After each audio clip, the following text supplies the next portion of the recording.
Olá, amigos do canal Asa. Meu nome é Peter Biondi. Eu sou consultor, professor e jornalista na área de aviação, com especialização na área de Airline Airport Management, falando para vocês diretamente de Atlanta, nos Estados Unidos, com comentário de algumas notícias da aviação da semana. Lembramos mais uma vez para que você coloque seus comentários, assine o canal e recomende para os amigos. Vamos começar com uma notícia da Azul. O juiz encarregado da recuperação judicial da Azul Airlines autorizou a devolução de 3 Airbus A320neo e 4 Embraer 195. Essa decisão vai ajudar a Azul a optimizar sua frota e reduzir custos operacionais. Como parte do processo, a Azul apresentou um plano de reestruturação para fortalecer a empresa e esse plano foi aprovado. Um dos aviões devolvidos será o de pintura cor-de-rosa usado na campanha Outubro Rosa de prevenção e combate ao câncer de mama.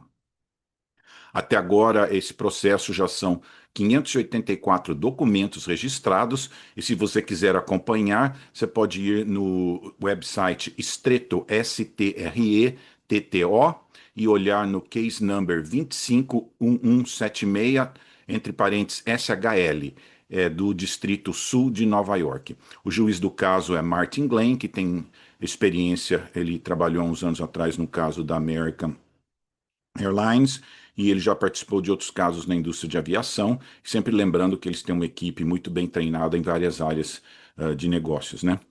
E eu lembrei do Herb Kelleher, né? Ele sempre que era o idealizador da Southwest Airlines, e eu tenho um vídeo dele que ele fala, né? Um dos perigos para a empresa aérea é querer crescer rápido e sem rentabilidade. Então, ele com a Southwest, eles sempre foram cuidadosos em crescer. Então, é muito fácil quando a empresa começa a crescer muito e não começa a ter o rendimento que ela precisa para esse crescimento. Então, é um cuidado que tem que tomar. Então, a Azul está enxugando suas rotas e é o que eu falo também, não adianta voar, você tem que voar com rentabilidade. Só ficar voando avião você pode perder dinheiro. Então, provavelmente, eles vão fazer um estudo em que rotas vale a pena ter voos, quantos voos por dia, e usar os aviões o máximo que eles podem por dia. Então, essa é a primeira notícia aí do dia. Ah, agora uma interessante da Embraer, né? A empresa aérea americana Vilo Airlines fez uma encomenda de 50 aeronaves E195-E2, com opção para mais 50. Quando você tem uma opção, você pode comprar esses aviões mais tarde, no mesmo acordo que foi feito para a compra desses aviões.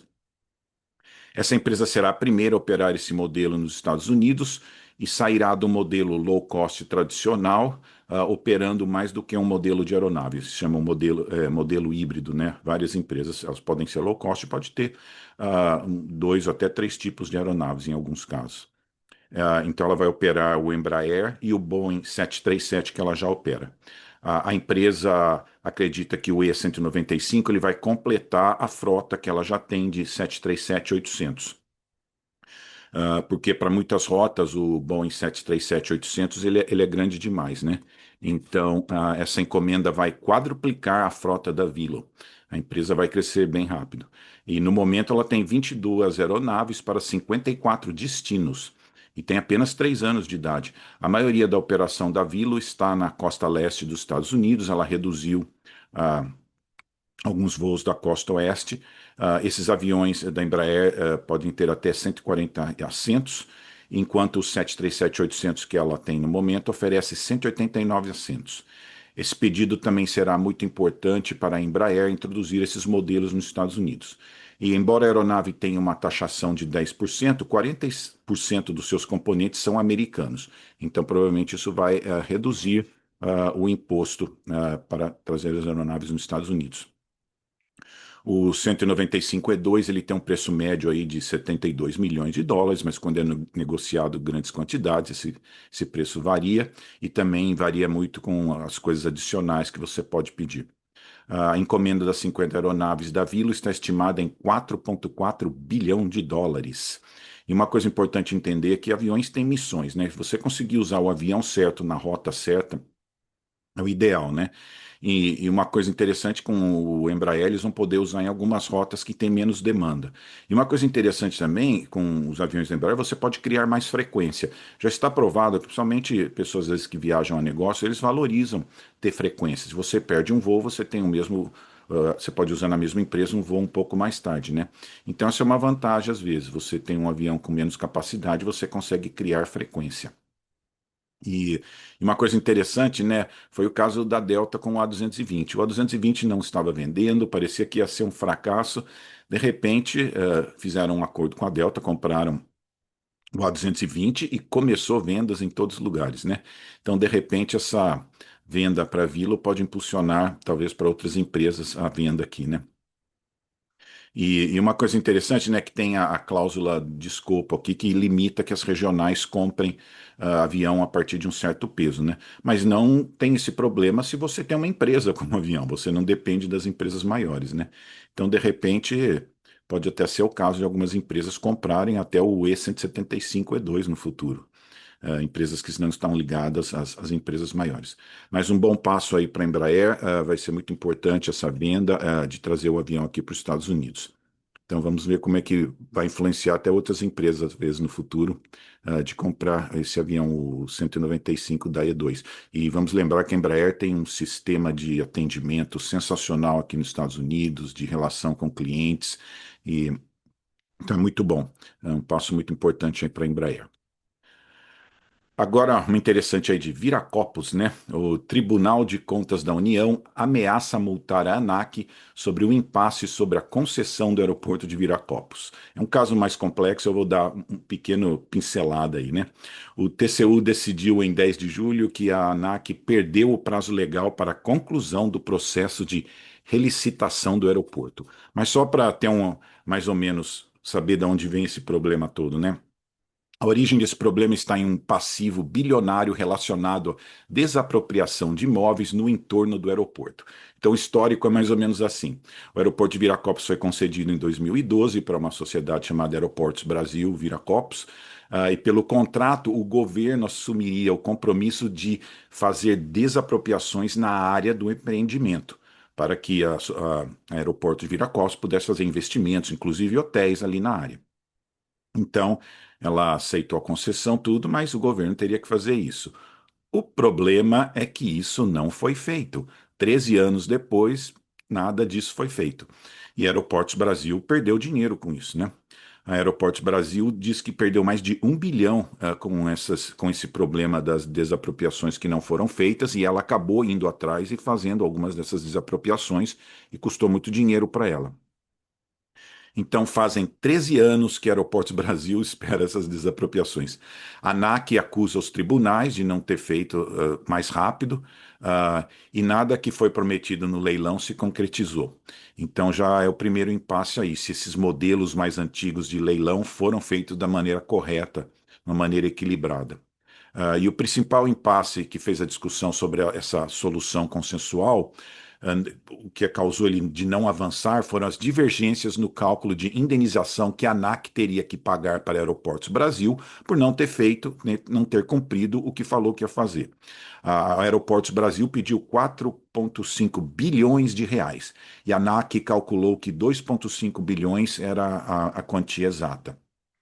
Então, esse é o grande impasse que está gerando todos esses problemas, né? Algo que começou mal feito, com talvez um modelo de concessão com falhas, e está aí até hoje. Esse faz, não faz. Às vezes as pessoas que criaram esse problema nem estão mais aí e deixaram o problema para uma outra geração de pessoas resolverem, né?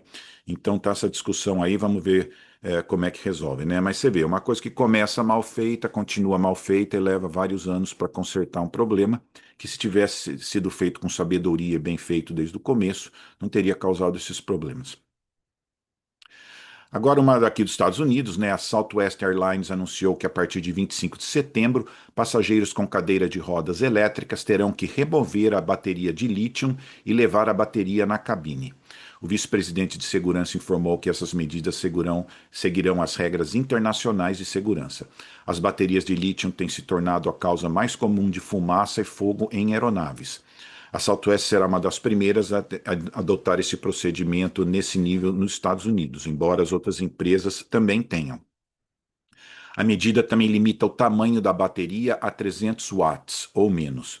A American, Delta e United têm esses procedimentos, mas cada uma tem algum regulamento diferente nas suas empresas, né? E incidentes com bateria de lítio aqui nos Estados Unidos têm aumentado muito. Foram 89 casos em 2024 e 46 casos só até agosto de 2025.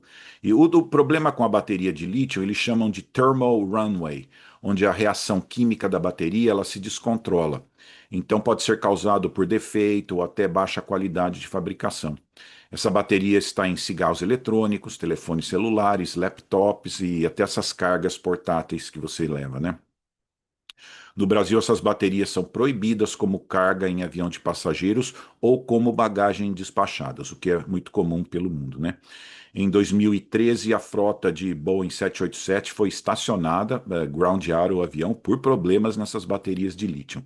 Então é um problema muito sério que ninguém ainda conseguiu resolver totalmente e vai afetar um pouco o passageiro de cadeira de rodas que usa essas cadeiras elétricas no aeroporto, né?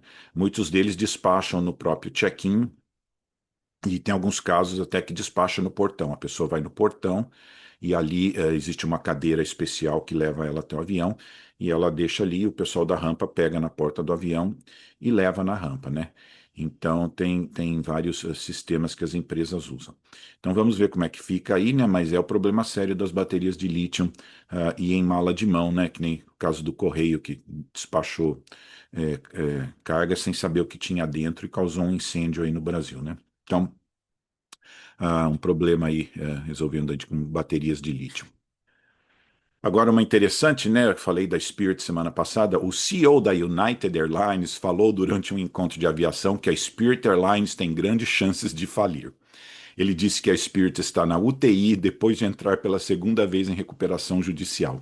Ele acrescentou que o modelo low cost nos Estados Unidos está condenado, porque ninguém quer pagar por uma experiência terrível. Ele disse: Você não pode ter um modelo de negócios baseado em enganar o cliente. A Spirit está fazendo o que pode para controlar os 10 bilhões em obrigações financeiras que ela tem para pagar.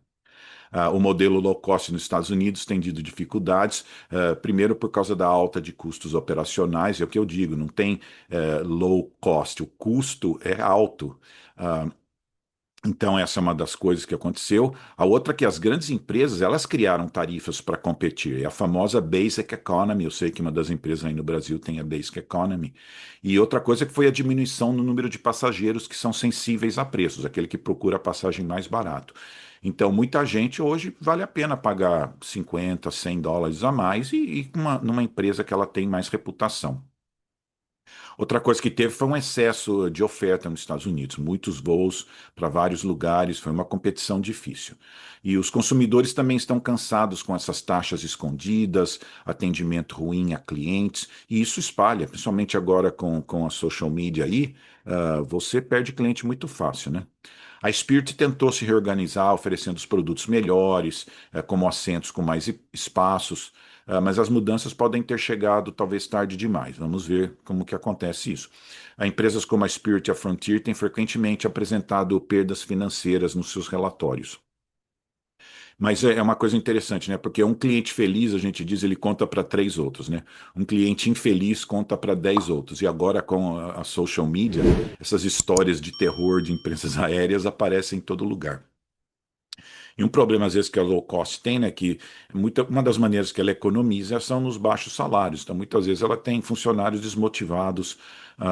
E outra coisa é isso, né, a rápida difusão do mau atendimento através do social media.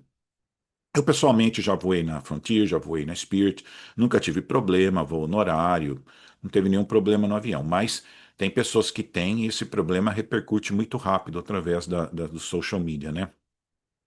E até a Southwest também tem se reinventado, pensado o que, que é o modelo de low cost, como que nós podemos mudar esse sistema. Só para você ter uma ideia, uma vez uma pessoa me falou, né, que um voo da Spirit dava assim US$ 1.500 de lucro. O mesmo voo da Delta na mesma rota chegava de 8 a US$ 10.000, porque só o passageiro executivo que ele paga já vale 15 passageiros de econômica num outro voo, né? Então é muito interessante como a Spirit está tentando pegar esse passageiro que pagaria mais por um assento, né? Criando um produto melhor para esses passageiros. Vamos ver se ainda dá tempo de de fazer isso, né? Então a gente fala muito, né, low cost no Brasil. Só para você ter uma ideia, o dono da JetSmart, que está lá no Chile, que é da Indigo Partners, ele já morou no Brasil. O nome dele é Bill Frank. Eu ainda quero conversar com ele um dia. Eu conversei pela internet, trocamos algumas mensagens, e ele que me falou, eu morei em São Paulo, né? Ele fez escola aí em São Paulo. E a JetSmart começou no Chile, mas por algum motivo ele não quis vir ao Brasil. Ele é uma pessoa que conhece o Brasil. Então ele não quis vir ao Brasil. Então vai saber as motivações dele para talvez não ter trazido uma empresa como a JetSmart para o Brasil e um dia, quem sabe, nós podemos perguntar para ele o que, que aconteceu, né? Então tem que tomar cuidado com essa falsa ideia de que low cost resolve todos os seus problemas, porque não tem low cost. O cost é alto, é em dólar no Brasil, então é muita dificuldade. O problema tem que ser resolvido de outras maneiras, né?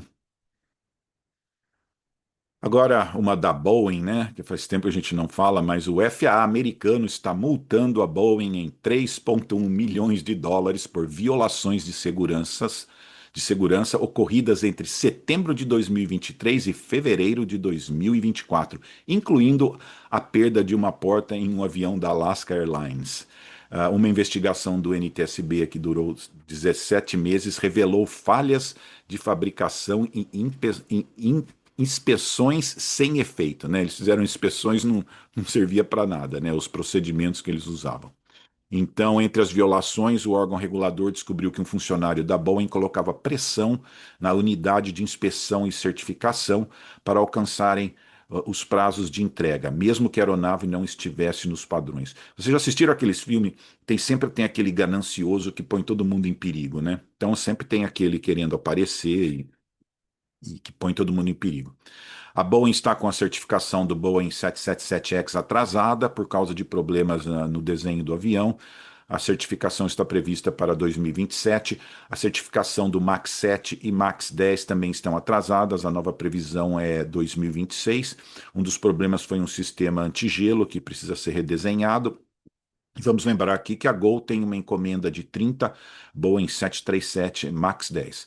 Então, quando esse avião for certificado, de uma certa maneira vai afetar o Brasil. Mas é interessante, né? A Boeing perdeu credibilidade por causa de uma mudança fundamental na cultura da empresa.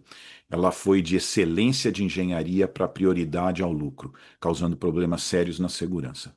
E no meio dos problemas, colocam um contador para resolver o problema, né? Todos esses problemas colocam um contador, o board, e ele era do board, né? Que é o famoso David Calhoun.